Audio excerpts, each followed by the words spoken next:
प्रभु तेरा जिन शासन सौभाग्य से हमने पाया है। तेरा हर एक एक सिद्धांत प्रभु हमें आज समझ में आया है। वितराग प्रभु इस जग को अब तेरा ही एक सहारा है। द्वार जो तेरे बंद हुए आँखों ने नीर बहाया है। तेरे चरणों का स्पर्श मिले प्रभु, पूजन का हर्ष मिले हम सबकी है दिल की आरज़ू। मेरे गीतों में गाऊं तुझे मैं, फूलों से सजाऊं तुझे हम सबकी है दिल की आरज़ू।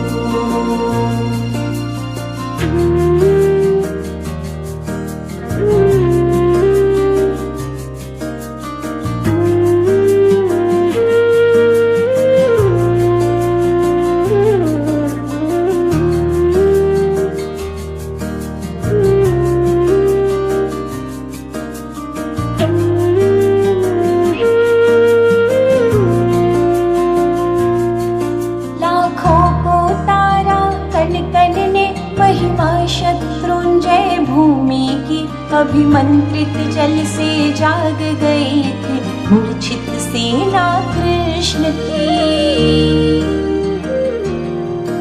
इतिहास के पन्नों को भगवन आज तुम्हें दोहराना है। तेरा भक्त पुकारे आज तुझे, दुविधा से हमको बचाना है। मेरे सर पर तेरा हाथ रहे बस दादा, तेरा साथ रहे इतनी सी है दिल की आरज़ू।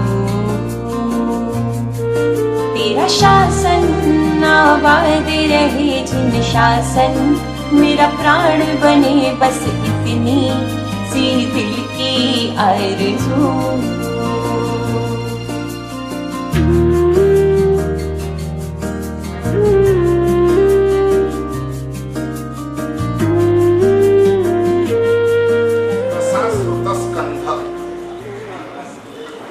लेकिन 1200 श्लोक होने की वजह से हम क्या बोलते हैं?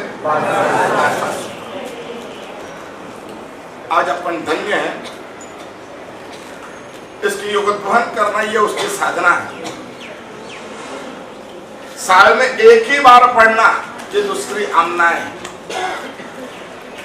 हम संवत्सर छोड़ करके व्यस्त वर्ष पे वर्षा सूत्र पढ़ने लग जाए तो नहीं चलेगा। और ज्ञानी भगवंतों ने ऐसा बोला कि हमारा रियल वर्ष संवत्सरी टू संवत्सरी चलता है, क्योंकि हमारा कषाय क्रोध मान माया लोभ वो एक साल से अधिक हो जाता है तो अनंतानुबंधी हो जाता है। अनंतानुबंधी मतलब उसके ऊपर ऐसी गहरी छाप आ जाती है कि उस कषाय को समाप्त करना हमारे लिए बहुत बड़ा दुखद होता है, बहुत परिश्रम लगता है। कुछ लोग ऐसे रहते हैं कि आज हुआ तो कल मिल जाए, लेकिन उसको मेंटेन करते गए, यूं करते करते करते करते 1 2 3 4 साल हो गए, फिर छोटा सा दुख रोग, लेकिन उसको मिटाने के लिए बहुत परिश्रम करना पड़ेगा। वैसे ही हमारा कषाय क्रोध मान माया लोभ, इसमें द्वेष पूर्ण एक कषाय, बाकी राग पूर्ण 3 कषाय। क्रोध ये राग से भी होता है और द्वेष से भी होता है, लेकिन लोभ अधिकतर राग से होता है, अहंकार अधिकतर राग से होता है, माया अधिकतर मोहवश होता है। इतना प्रॉफिट बोल दूंगा मैं, झूठ बोलूंगा क्या है? उसकी नजर पैसे पे, प्रॉफिट पे होती है। तो आज अंत निरीक्षण करने का यह अवसर है। हम हृदय से यह प्रार्थना करेंगे कि हमारे दिल में जो भी राग और द्वेष है, हम परेशान होते हैं उससे। हमारा इच्छित नहीं होता है, हम परेशान होते हैं। हम ये समझते पूरी दुनिया मेरी इच्छानुसार चलना चाहिए, और ऐसा सभी को है। तो ये अपेक्षा एक्शन करती रहती है, कभी हमको कभी सामने वालों को चोट लगती रहती है। इस चोट को मरहम लगाने का कार्य, वापिस ये चोट नहीं लगे ऐसी समझ लाने का कार्य, पर्व, वो संवत्सरी महापर्व है। हम क्षमा याचना करेंगे, और क्षमा याचना करने के पश्चात हमारे अंदर जो भी चोट लगी है वो चोट राग से या द्वेष से है, तो उसको समाप्त करने का प्रयास करेंगे हम। और ये प्रयास की शक्ति वार्षा सूत्र से प्राप्त होती है। अंतर्निरीक्षण की काबिलियत वार्षा सूत्र से प्राप्त होती है। आंतरिक क्षमा भाव, विषयों का विसर्जन, कषायों की समाप्ति, वो वार्षा सूत्र के श्रवण के माध्यम से होती है। ये मोहनीय कर्म का नाश करती है। वार्षा सूत्र श्रवण, उसका मुख्य हेतु क्या? मोहनीय कर्म का नाश करना। अगर मोहनीय कर्म का नाश हो गया, वो अल्प हो गया, आदमी सरल होता है, स्वाभाविक होता है, परिस्थितियों को एक्सेप्ट करता है, विचलित नहीं होता है। कई आदमी बहुत कुछ होने के बाद भी तकलीफ में है, और कोई आदमी कुछ भी नहीं है फिर भी कोई तकलीफ नहीं। तो साधनों से हमारी तकलीफों का नाश होना ये संभवित नहीं है। हमारे स्वयं की आंतरिक परिणति से हम उसको बेर कर सकते हैं। अगर हम अंदर से सही है, परिस्थिति तो ठीक है, होती रहती है, बनती रहती है, चलती रहती है, ये तो एक प्रवाह है, वह बहता रहेगा। मेरे को इसमें से क्या प्राप्त करना है, ये सोचने का अवसर आज के दिन आता है। और ये वार्षा सूत्र श्रवण के दरमियान आता है। हमारी आंतरिक परिणति बराबर स्वस्थ हो, हम उस मार्ग पे जाए जिस मार्ग प्रभु ने प्ररूपित किया है। कषायों का क्षय, विषयों का विसर्जन, और इसी धारा से हम आगे बढ़ने का प्रयास करेंगे। कल्प सूत्र, वार्षा सूत्र पढ़ते वक्त जो भी अंदर बात आती है उसके चित्र बनाए गए होते हैं। उस चित्र का दर्शन सकल श्री संघ को कराया जाता है। आज अपने इस संघ में शायद सर्वप्रथम बार वार्षा सूत्र हम श्रवण करने जा रहे हैं। हमारी ये विधि थी कि वार्षा सूत्र खुले माथे नहीं सुन सकते, भाई हो या बहन। खुले माथे सिर्फ साधु और पौषध ही रहते हैं, पौषध वाले ही। बाकी किसी को खुले मस्तक पे वार्षा सूत्र सुनने का अधिकार नहीं था। इसलिए हमारे यहाँ टोपी पागड़ी पहन के आने का रिवाज था। समझ में आया? ठीक है, बहन तो ओढ़ सकती, इतने नसीबदार हो कि अपने पास साड़ी है या दुपट्टा है तो माथे ओढ़ सकते हो, तो मस्तक ओढ़ के अपन को यह सुनना होता है, ये उसकी मर्यादा है। मैं कलकत्ता चतुर्मास था और बास्तल्ला में मुझे पोल्यूशन कराने का था। आप नहीं मानोगे, खुले माथे स्वप्न को भी टच नहीं कर सकते।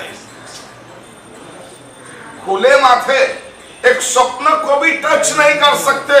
पहले टोपी पहनो या पहले पागड़ी पहनो, फिर स्वप्न को टच करो।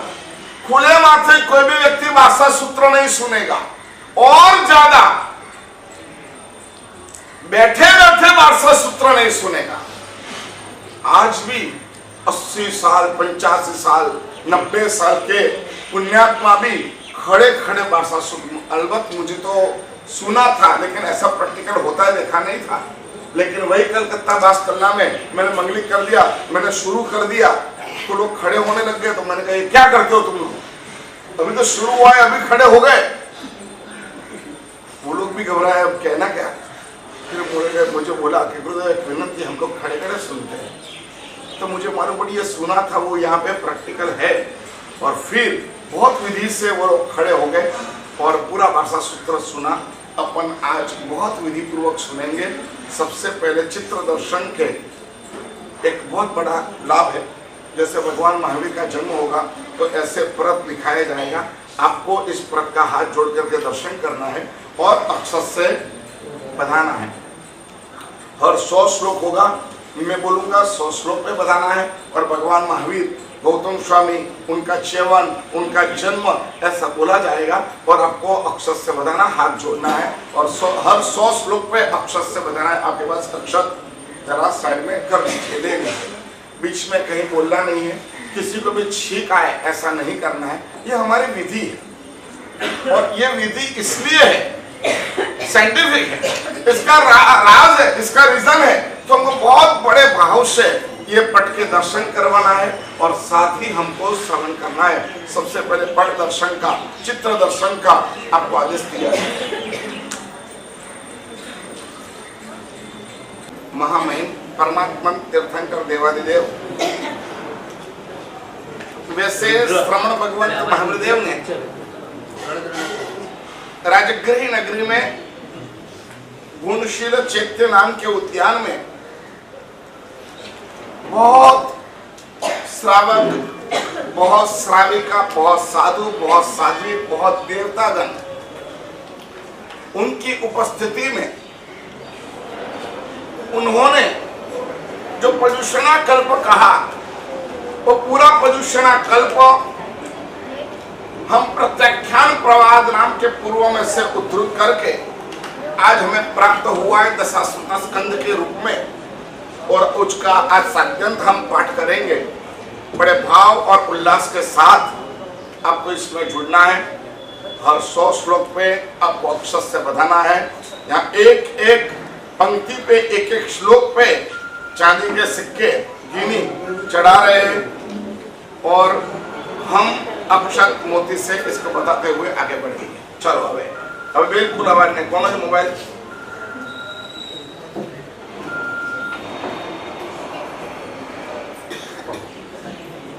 मोबाइल બધા સ્વિચ ઓફ કરી દેજો।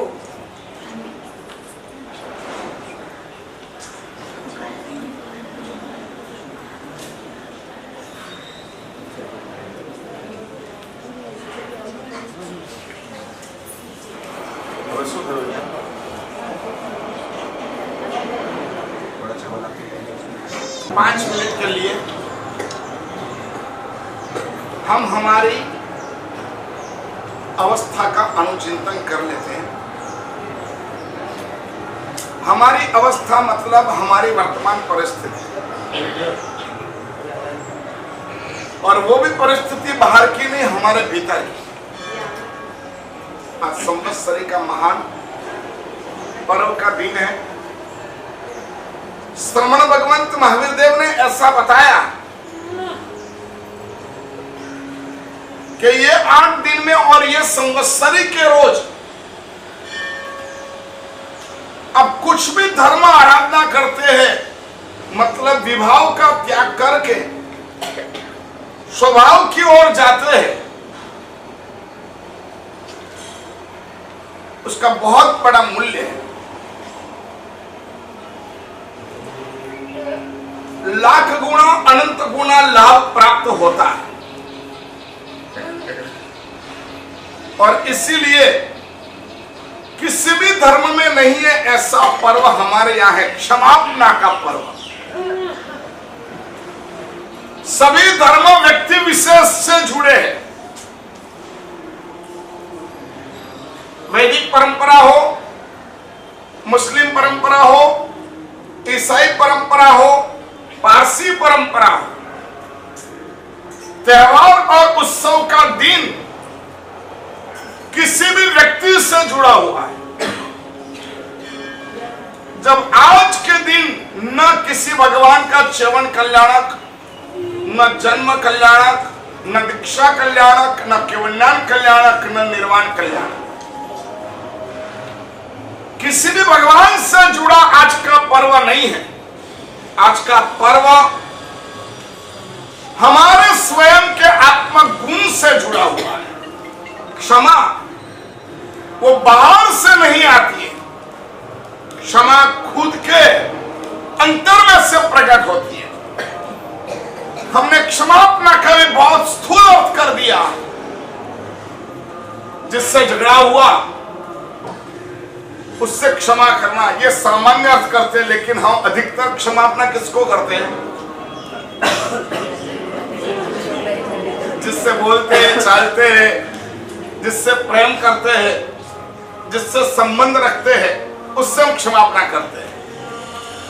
सही मायने में जिससे हमारा झगड़ा हुआ है उससे तो हम क्षमा याचना करते ही नहीं। क्षमा वो आत्मिक गुण है, और उस गुण को प्राप्त करना मतलब हमको यह सोचना है कि हमारे भीतर जो आत्मद्रव्य है उसके अतिरिक्त हमने जो जो योग का सानिध्य किया है, सबसे पहले हमने कर्म का संयोग किया, और कर्म के संयोग से हमारा शरीर बना। शरीर बना तो हमारे माता बने, हमारे पिता बने, हमारे भाई बने, हमारी बहन बनी, ये बने तो हमारा गांव बना, ये बना तो धीरे धीरे हमारी ज्ञाति बनी, धीरे धीरे हमारी जन्मभूमि बनी, फिर हमारा राष्ट्र बना, फिर हमारा यह विश्व बना। और हम फिर बस इसी एक भाव से जुड़ते गए। हमारी चिंता, हमारे परिवार की चिंता, हमारे ज्ञाति की चिंता, हमारे राष्ट्र की चिंता, ये बढ़ते गए, बढ़ते गए, बढ़ते गए, बढ़ते गए। इसमें भूल गए कि हमारा आत्मा है, हमारी आत्मा है, और आत्मा कभी भी चली जा सकती है, किसी भी निमित्त से वो निकल जा सकती है, जिसको हम मृत्यु बोलते हैं। कोई थियरी आत्मा को शाश्वत नहीं बना सकती।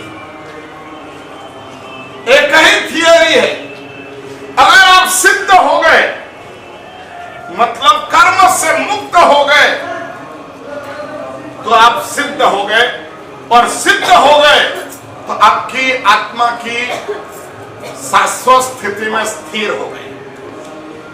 हमें आज याद करना है, साल भर में हमने पृथ्वी का जीवों को कितना परेशान किया।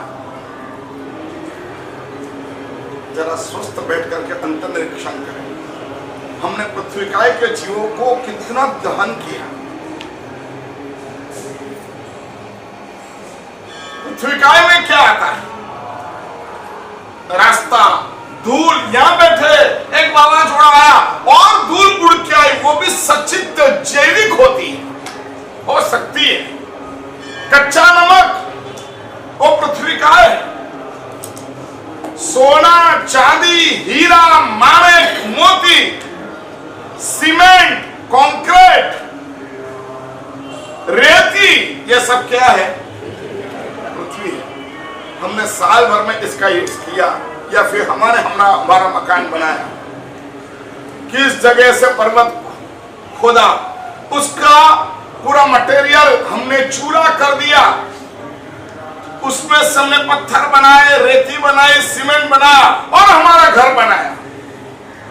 हमारे अच्छे दिखने के लिए हमने सोना पहना, हमने चांदी पहनी, हमने डायमंड पहना, हमने माणिक पहना, हमने पन्ना पहना। ये सब क्या है? पृथ्वी काय के मृत कलेवरों से हमने हमारी साज सज्जा की। समझ गए? इस पृथ्वी काय के जीवों का हनन हमने किया है। अब का है कच्चा पानी, बारिश, नहाना धोना, सभी में हमने कच्चे पानी का यूज किया।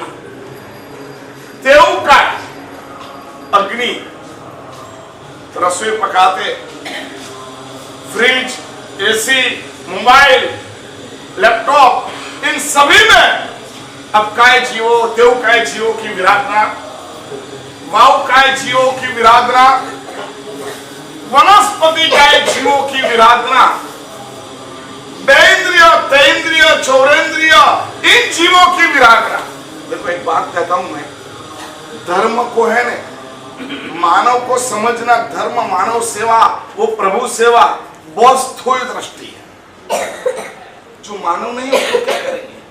मानव तो बोल के, चिल्ला के, कहीं से कहीं जाकर के, छल्ला करके, प्रपंच करके, मार कूट करके भी ले लेगा और खाएगा। समझ में आता है? लेकिन जो बोल नहीं सकता है, जो अबोल जीव है, उसकी वेदना को कौन समझेगा? इसलिए मानव सेवा और प्रभु सेवा मोमेडन थोड़े और संकुचित हो गए। वो कहता जो मोमेडन है उसी की सेवा करो, क्योंकि बाकी तो सब काफी है।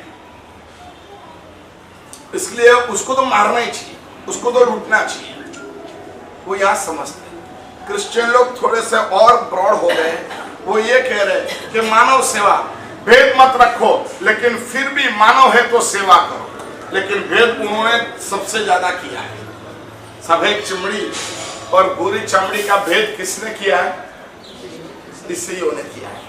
लेकिन जैनिज्म और सूक्ष्म जाता है। जो बोलता है, हलता है, चलता है, वो तो कैसे भी प्राप्त करेगा। लेकिन जो बोल नहीं सकता है, चल नहीं सकता है, कुछ कर नहीं सकता है, ऐसे जीवों के प्रति संवेदना जागृत करना, उसका नाम जैन है। मानव सेवा प्रभु सेवा नहीं, जीव सेवा वो प्रभु सेवा। अब जीव मात्र का कल्याण सोचो। भले कुत्ता है, भले चींटी है, भले मच्छर है, उसका भी कल्याण सोचेंगे तो याद रखना आपका कल्याण होगा। एक भी जीव को इग्नोर करने से हमारा मोक्ष नहीं होता है।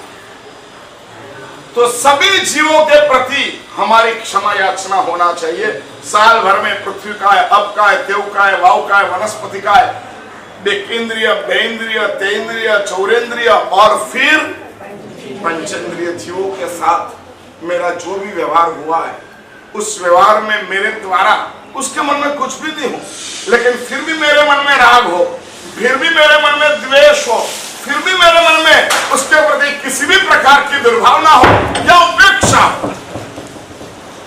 उपेक्षा करना वो भी पाप है, इग्नोर करना वो भी पाप है, सही को सही नहीं समझना वो भी पाप है, आरोप लगाना, आक्षेप लगाना वो भी पाप है। इस बात को ध्यान में रखते हुए हमें भी हाथ जोड़ करके क्षमा याचना करना है। वो शुद्ध प्रतिक्रमण है। 12 श्लोक बाकी रहे, 12 श्लोक बोलेंगे। इसमें यही बात है, खमीयवम खमावियवम वो समीयवम वो समावियवम। उपशम भाव को प्राप्त करना वही हमारा आत्म कर्तव्य है। और इस कर्तव्य की ओर आगे बढ़ते हुए हम आज क्षमा याचना करेंगे। देश की परिस्थिति क्या है, राज्य की परिस्थिति क्या है, तो मेरे से ज्यादा आपको मालूम है। और हम एक शालीन समाज मानस धराते हैं। हमारे मन से किसी की दुर्भावना नहीं होना चाहिए, और इसलिए कुछ अपने कार्यक्रम में परिवर्तन करना अनिवार्य हो चुका है, जिसकी जाहिरात यहाँ करेंगे। इसके पहले हम सभी आंख बंद करके इस मुद्रा में बैठ जाइए। साल भर में आपके द्वारा जो जो जीवों की हिंसा हुई है, जो जो जीवों को दुख हुआ है, उसका स्मरण कर लीजिए। आप तपस्वी है, कम से कम आज व्यासना होगा, नहीं होगा तो नौकाशी होगी, एकाश ना होगा, आंबेल होगा, उपवास होगा, कुछ नहीं तो ये वर्षा सूत्र आपने श्रवण किया है। और बहुत अनुमोदना का विषय कि आप बहुत लोगों ने खड़े खड़े वर्षा सूत्र सुना है, सभी की अनुमोदना करते हैं। लेकिन हमारी शुद्ध भावों से क्षमा याचना वो आज के पर्व का महान कर्तव्य हम निभाने जा रहे हैं। सभी व्यक्ति आंख बंद करके अपने ओर चले जाएं। साल भर में हमारे द्वारा जो भी जीवो है, कई तो इतने सूक्ष्म है कि हम देख भी नहीं पाते, हमारे शरीर को स्पर्श करते हुए ही वो जीव मृत्यु को प्राप्त हो जाते हैं। ऐसे अनंत जीव कुछ जीव हमारे श्वासोच्छ्वास जो निकलते उस गर्म श्वासोच्छ्वास से मर जाते, उस जीवों के प्रति कुछ जीव बोल नहीं सकते, लेकिन हमारे जीने के लिए वो अनिवार्य है। ऐसे हम सांस लेते, इसमें सूक्ष्म जीव भी जाते, वायुकाय भी जाते, उसके प्रति, देवकाय के प्रति, वायुकाय के प्रति, वनस्पति काय के प्रति, दो इंद्रिय जीवों के प्रति, तेंद्रिय जीवों के प्रति, चौरेंद्रिय जीवों के प्रति और पंचेंद्रिय जीवों के प्रति, जिसको मैंने सोच समझ के छला विश्वासघात किया है, मैंने उनको इग्नोर किया है, मैंने उनके लिए गलत सोचा है, हो सकता है वो ऐसे नहीं भी हो सकते हैं, मैंने झगड़ा करने के लिए उसके वाक्य को अनर्थ में परावर्तित किया है, मैंने इन सभी जीवों को दुख पहुंचाया है, और इस सभी जीवों से मैं आज हृदय के शुद्ध भावों से क्षमा याचना करता हूं कि हे जीव, आप हमें क्षमा करें। कोरोना भी एक जम्स है, और जम्स के प्रति भी मेरे मन में दुर्भावना अगर खड़ी हुई है तो उसके लिए भी मैं क्षमा याचना करता हूं। मेरा हृदय शुद्ध और पवित्र बनाने जा रहा हूं। हे जीव राशि, मेरे रागवश, द्वेषवश, अज्ञानवश, मिथ्यात्ववश मेरे से मन वचन काया से किसी भी प्रकार का मन दुख हुआ हो तो क्षामि दुःखम। अब बहुत अच्छे भावों हृदय में जागृत हुए और हमने वर्षा सूत्र सुन लिया। संघ में प्रथम बार एक एक श्लोक पे हम चांदी की गिनी चढ़ाते गए और हमने आज वर्षा सूत्र की पूजा करी। अब हमारा अगला नेक्स्ट कार्यक्रम, इसकी ओर हम जाएंगे और इस कार्यक्रम के लिए हम अभी मुहूर्त उद्घोषणा करेंगे। उसमें सबसे पहले उपदान तक की उद्घोषणा हो चुकी है। दशहरा के दिन से देखो, ये सब चीज प्राय शब्द के साथ समझना, समझ गए? हमको तो भगवान ने कहा है कि आप जब विनती करने आते हैं ना, साहब घर में पधारो, तो हम क्या बोलेंगे? वर्तमान जो देखेंगे उस समय जो होगा वो। चौमासे के लिए विनती करने आते हैं तो हम क्या बोलते हैं? क्षेत्र स्पर्शना। अगर क्षेत्र की स्पर्शना होगी तो हम आएंगे, नहीं तो नमो नमो जहां ठहरे वही हमको तो अठे द्वार का शब्द है, मालूम? अठे द्वार का मतलब एक पंगु था, वो जा नहीं सकता था और हृदय में भाव इतना था कृष्ण दर्शन का, वो जा नहीं सकता था, एक जगह बैठ गया। लोग जाते थे दर्शन करने, उनको बोले मेरे दर्शन देना, मेरे तरफ से दर्शन करना, मेरे तरफ से दर्शन करना, सबको बोलता। उसकी विकलांगता थी, कुछ कर नहीं सकता था, जो जाओ उसको बोले मेरी तरफ से दर्शन करना, मेरी तरफ से दर्शन करना, मेरी तरफ से दर्शन करना। लोग गए, द्वारका पहुंचे, मंदिर में गए तो कृष्ण थे ही नहीं, मूर्ति थे ही नहीं। अरे कहां गए, कहां गए, कहां गए? हो हल्ला मच गया। इतनी देर में प्रतिमा आ गई, बैठ गई। ये लोक कथा है, श्रद्धा का विषय है। प्रतिमा आ गई, लोगों ने दर्शन किए, लोगों ने पूछा कहां गए थे कृष्ण? उन्होंने कहा था मैं मेरा एक भगत है, वो आ नहीं सकता था और उसने हजारों लोगों का जाना, भाई मेरे तरफ से दर्शन करना, मेरे को हो गया, अब वो नहीं चल सकता है, मैं तो चल सकता हूं ने, तो मैं वहां जाके दर्शन दे दूं। समझ में आया? तो मैं उसको दर्शन देने गया था। क्या बात करते हो? सबने दर्शन किया, निकले, सब दर्शन करके निकले और वहां जाए और जो अंधा था वहां पे बैठे थे, अरे कुछ तो ऐसा था, ऐसा था, ऐसा था। उसने कहा देखो भाई, मेरे को तो अठे द्वारका, मेरे तो यही द्वारका है, मेरा भगवान यहाँ स्वयं आ जाए। तो साधु के लिए तो वही है, जहां बैठे हैं वही द्वारका है, वही मजा है। तो बड़ा आनंद का विषय ठाकुर बोले वासुदेव दादा के सानिध्य में चातुर्मास हुआ और चातुर्मास की विभिन्न अनेक आराधना हुई।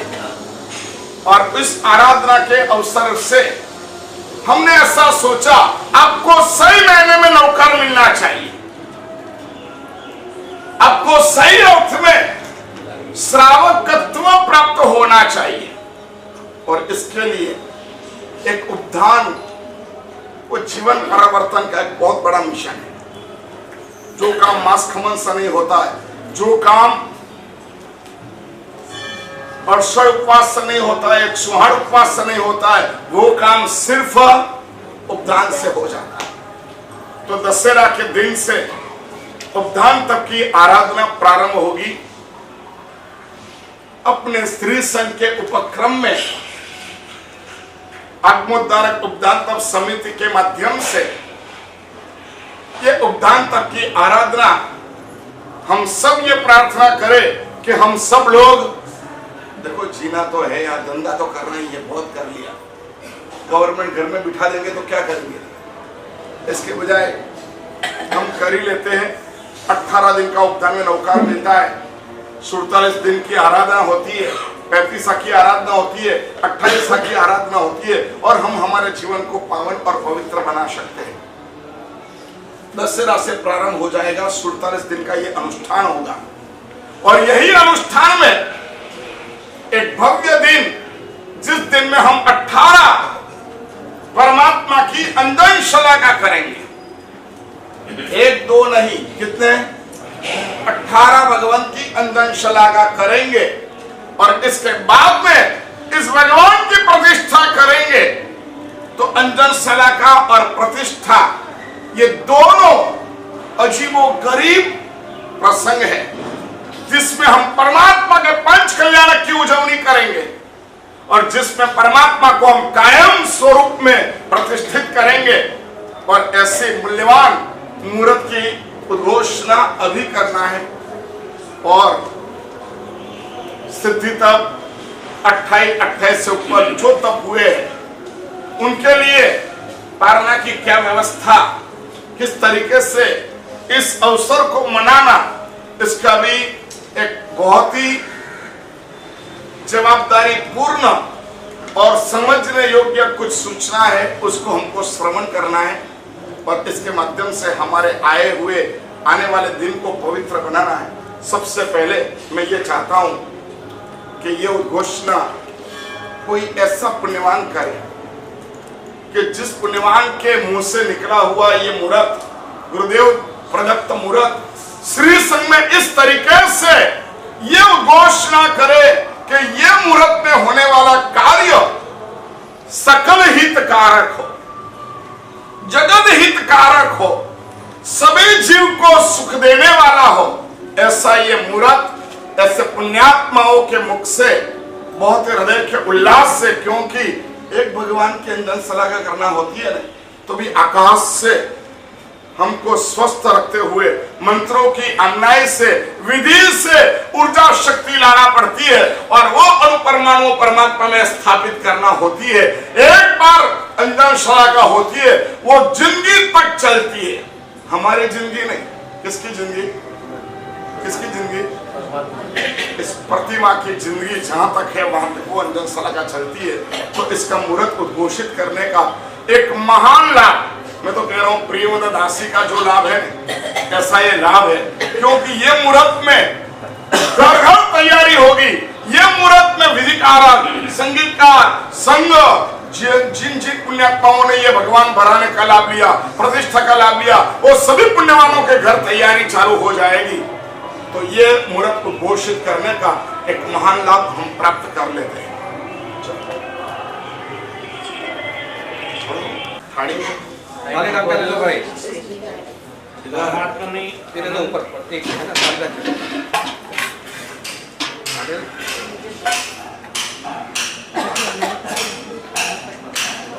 बेटा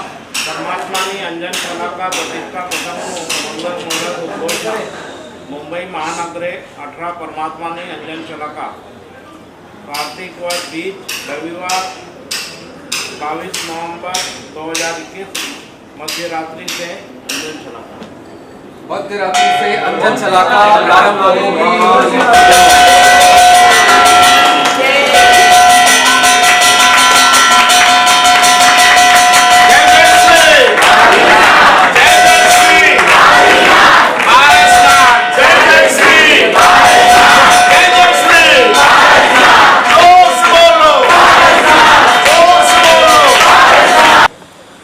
अंजन शलाका कार्तक वद बीज रविवार 22/11/21 मुंबई कांदिवली उपदान तक थशे ए त्रिमूर्ति जिनालय नेशनल पार्क में અને કાર્તક સુદ 12-16-11 થી મહોત્સવ પ્રારંભ થશે અને 22-11 ના રોજ અંજન શલાકા થશે અને પ્રતિષ્ઠા પાર્શ્વપુરમ તીર્થની અંદર મક્ષર સુદ દસમ સોમવાર 13 ડિસેમ્બર 2021 ના પ્રતિષ્ઠા મહોત્સવ થશે બરાબર ચલો की अनुपन्यास है सुनिए हमारे गुरुदेव अशोक सागर सुरेश्वर जी महाराज साहेब, जिन चंद्र सागर सुरेश्वर जी महाराज साहेब, हेमचंद्र सागर सुरेश्वर जी महाराज साहेब, उनके पावन आशीर्वाद से वत्सपूज्य स्वामी श्वेतांबर मूर्ति पूजक जैन श्री संघ वत्सपूज्य दादा के परम सानिध्य में चतुर्मास के लिए आना हुआ। उपाश्रय का उद्घाटन वहां से शुरू करके घर घर प्रतिष्ठा, आगे बढ़ते बढ़ते सत्पुरुष लक्षणानी ग्रंथ का वांचन, आगे बढ़ते नमस्कार महामंत्रन की आराधना, अठम तप की आराधना, सागर पारसनाम परमात्मा की उपलब्धि और एक महान पर्युषण महापर्व की आराधना अपन सभी कर पाए। हमारे साथ पूज्य साध्वी श्री भव्यानंद जी महाराज साहब के शिष्या पूज्य साध्वी श्री कल्प प्रज्ञा जी महाराज साहेब, राज प्रज्ञा जी महाराज साहेब, कैरव प्रज्ञा जी महाराज साहेब आदि साध्वी भगवान पधारे और हमने हमारी तरफ से आपको धर्म में जोड़ने के लिए बहुत कुछ प्रयत्न किए। उस प्रयत्न में कुछ ऐसा भी हुआ है कि हम को जिस तरीके से मर्यादा का पालन करना चाहिए उससे कुछ विभिन्न हुआ। थोड़े दिन बंगले में रहना पड़ा, थोड़े दिन फ्लैट में रहना पड़ा, फिर हम इस बस्ती में आए। घर दूर दूर थे, ऊपर हाइट पे थे, लेकिन एक लक्ष्य था कि आप लोग इसमें जुड़े और धर्म को प्राप्त करें। कुछ अपवाद मार्ग सामने से गोचरी लाना ये हमारे लिए दोष का कारण है। हमने प्रयत्न तो बहुत किया है। हमारे दो साधु भगवान टीपीएस गए हैं, वैराग्य चंद्र सागर जी महाराज साहब, मैत्री चंद्र सागर जी महाराज साहब, 10-10 मंजिल, 12-12 मंजिल, 18 मंजिल, 21 मंजिल, 25 मंजिल तक हम गए। लेकिन कभी कभी ऐसा भी हुआ है कि बहुत दूर है, बारिश है, नहीं जा पाए, तो गोचरी वगैरह यहाँ पे भी मंगवाना पड़ा और यहाँ रहना पड़ा। साधु भगवान सब तपस्वी है, आंबे तप की साधना कर रहे। तो इन सभी वजह से हम कहीं आपको भार रूप भी लगे, अरे महाराज सब आए हैं तो हमको जाना पड़े, हमको ये करना पड़े, हमको संभालना पड़े। ये आपकी बात नहीं कर रहा हूँ, आपके मन की बात कर रहा हूँ। लेकिन हमारी एक मर्यादा है और हमको तो दोष लगता ही है। तो इस सभी दोषों को स्मरण करते हुए और हमारे जीवन से, हमारे जीवनचर्या से हमारे सभी साधु और हमारे सभी साध्वीगण एक ही लक्ष्य था, शासन में आपकी शक्ति सम्मिलित बने, या कायिक हो या वाचिक हो या धन की हो, क्योंकि उपासना ऐसे हो नहीं सकता है, जिनालय ऐसे हो नहीं सकता है, ऐसे तीर्थों का निर्माण ऐसे हो नहीं सकता है। तो इन सभी के लिए कहीं आपको कहा हो कि भाई कुछ लाभ लेना हो तो लो, करो, ये भी एक चीज है। हो सकता है इसमें लगे क्या यार कितना खर्च करे, कितना खर्च करे, लेकिन एक बात आपको लगेगा ही, उपवास सरल होता है, लेकिन जेब में से पैसा निकलना बहुत कठिन होता है। हमारे शास्त्रों बताया, मैं नहीं जानता, ऐसा बताया कि श्रावकों के लिए वो तपस्या कर लेगा, वो सामायिक कर लेगा, लेकिन जेब की कोड़ी निकालना होगी तो बहुत प्रॉब्लम होगा। संसार में खर्च ना हो तो अच्छे से अच्छा फर्नीचर करना है, अच्छे से अच्छी गाड़ी लेना है, अच्छे से अच्छे कपड़े लेना है, और यहाँ पे अगर आया इससे हो जाता है, 500 से निपटता है तो 600 भी नहीं देना है। लेकिन पुण्यवान आपके पास एक यही रास्ता है, 18 पाप स्थानकों में से जो पैसे आए हैं उसको अगर इसमें अगर आपने व्यपन किया तो वो सही मायने में आपकी लक्ष्मी हुई। जो पैसे पुण्य में ट्रांसफर होते हैं वही पैसे सही पैसे है, वही सच्ची लक्ष्मी है। तो वो भी कुछ कार्य बहुत कुछ हुआ है हमारे द्वारा, सदी भगवंत के द्वारा। आप संघ कमेटी मेंबर, ट्रस्टीगण और संघ के सब तपस्वी, कहाँ गए संगीता में गए, हाँ सभी तपस्वी संजय भाई, आप सभी के मन में बहुत मंशा होती है, स्वाभाविक है, ये कोई गलत नहीं है, लेकिन ये सभी को समय पे परिपूर्ण करना वो हो भी नहीं सकता है, हो भी सकता है, लेकिन ये सभी व्यवहारों में हमारे द्वारा किसी को भी किसी भी प्रकार का मन दुख हुआ हो तो सकल से संघ के सामने संवत्सरी प्रतिक्रमण के पहले हमारी सभी साधु साध्वी की तरफ से क्षमा याचना करते हैं।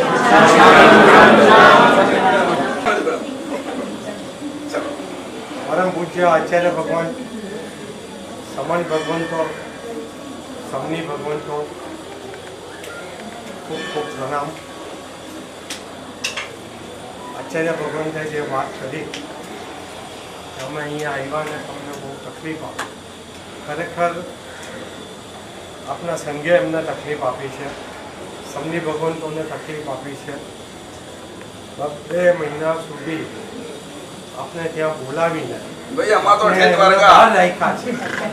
ભલે સાહેબ ગમે તે કે અથે દ્વારકા કે તથે દ્વારકા, પણ 2 મહિના સુધી આપણે એમને બહાર તકલીફ આપી, બંગલામાંથી ફ્લેટમાં ને ફ્લેટમાંથી ઉપાશ્રયમાં ટ્રાન્સફર કરાવશું, ગોચરીની તકલીફ આપી, ગોચરી ટાઈમસર પહોંચી ગઈ નહીં, નહીં સાહેબ બન્યું છે એવું, બધું ધ્યાન રાખીએ આપણે કે ગોચરી ટાઈમસર પહોંચી નથી।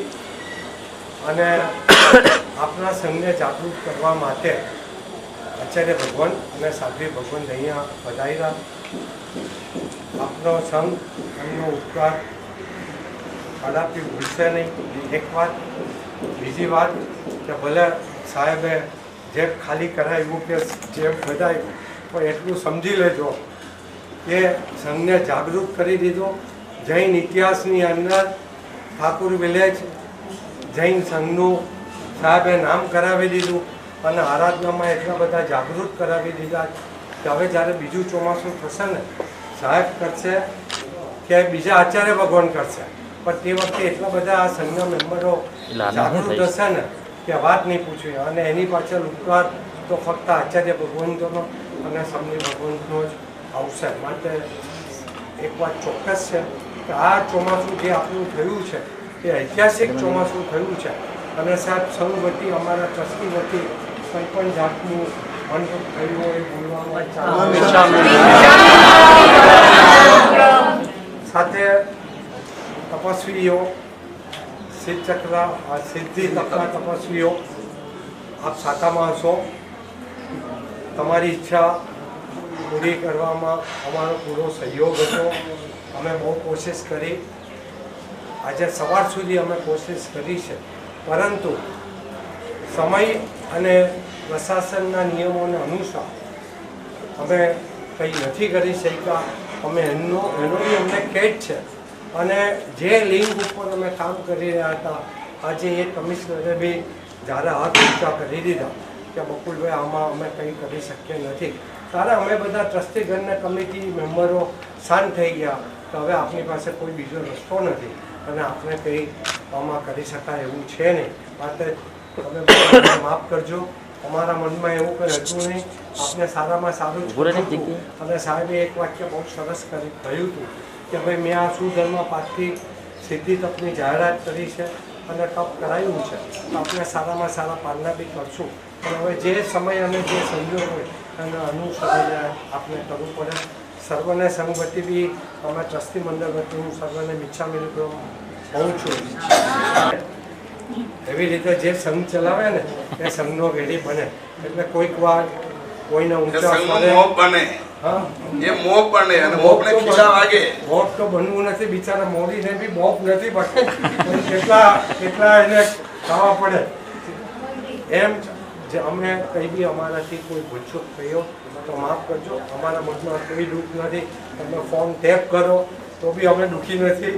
તમે બોલો તો બી અમે દુઃખી નથી. કંઈ બી કરો અમે દુઃખી નથી. એટલું ખાસ ખ્યાલ રાખજો. ઈચ્છા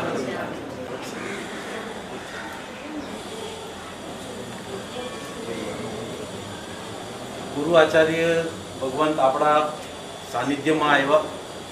અમને ઘણું લાભ આપ્યું, અમને ઘણું જ્ઞાન આપ્યું. ઉત્સવ સમિતિના તરફથી ગુરુ ભગવંત, સાધ્વીજી ભગવંત અને આપણા સંઘના બધાને જે પણ કાંઈ પણ અગવડ સગવડમાં કંઈ તકલીફ થઈ હોય તો ઉત્સવ સમિતિની તરફથી ખંભવું અને ખમાવવું, ઉપશમિત થવું અને ક્ષમાવવું એ જ આરાધના છે. સમમ સંબુધન ગુણ હોય જો ઓ સમય તસ્સ અથ્યારાણા જો ન ઓ સમય તસ્સ નથ્યારાણા તમહા અપ્પાના છે ઓ સમયવમ સે કિમ હો બોમ્બે ઓ સમમ સારમ તુ સામન્નમ વાસવસ પંચોસરમ કપ્પની ગંતના મણે ગંતેવા તો ઓ જણ ઉસદા સમજા વેવ્યા પડલ્યા સાઈજા સમુદ્ર વાસવસ પંચોસરમ નિગતના ગંતેવા કપ્પઈ અનર દિસિંબા અણુ દિસિંબા અવગિચ્છૈ ભગવાનમ ગવેસે કિમાઉ વસદનમ સમના ભગવંતો વાસ્તુસુ તવસપો વંતે તપસ્સે દુપલે વિલંતે મુચ્છિયે તુવા પડવે છે તમેવ દિસંબા અણુદેવા સમણા ભગવંતો પડી જાગરેતા વાસવ સમજોસના કપડી કાતા નહિ દેવા કિલોયા જાવ ચતારી બંજો જોંદો ગરમ નહિ અંતરા વિશે કપડી સમજાવ ઇચ્છયમ સમસ્યમ થેકપમ આસતમ આકપમ અહમકમ તવતમ તસત ગવાસે પ્રસિદ્ધ બલિતા સુમિતા દેરે કે દીતા અરાયતા અના અનુપલિતા અથેય સમણા નિકાતા નહિ દેવા ભાવજે જીત મુચિના પડી મંદિર સદુ ખાણમ નમરે અથે ગઈના દુચ્છના ભાવ ગઈનામ સજ્જન દે જીત મુચિના પડી મંદિર સદુ ખાણમ નમરે અથે ગઈ ભાવ નગણમ ભવદે जो ये बहुत शुद्ध मन से करते हैं वो 7 से 8 भाव में मोक्ष में चले जाते हैं. ऐसा कौल इस वार्षा सूत्र इस पंक्ति में है. अब ये वार्षा सूत्र कब रचा गया, कैसे बोला गया, उसकी बात करते हैं. तेनम कारणम तेनम समयनम समणम भगव महावीरे रायगीय नगरे गुणशील चैत्य बहुणम समणानम बहुणम समणीनम बहुणम साव्यानम बहुणम साव्यानम बहुणम देवानम बहुणम देवीनम मज्जगीय चेव एवं मायखंती. इस प्रकार पल्युषणा कल्प परमात्मा ने राजगिरी नगरी में गुणश्री चैत्य में बहुत साधु, बहुत साध्वी, बहुत सावक, बहुत श्राविका, बहुत देव और बहुत देवियों के बीच में इस प्रकार कहा. एवं वासे एवं पन्नवी एवं परुवई पज्जोषणा कप्पो नामम अध्ययनम. इस वार्षा सूत्र का मूल नाम पज्जोषणा कल्प. ऐसा अध्ययन सठम सयुवम सकारणम ससुतम सथम सभयम सवारणम बुज्जो बुज्जो वदन सहित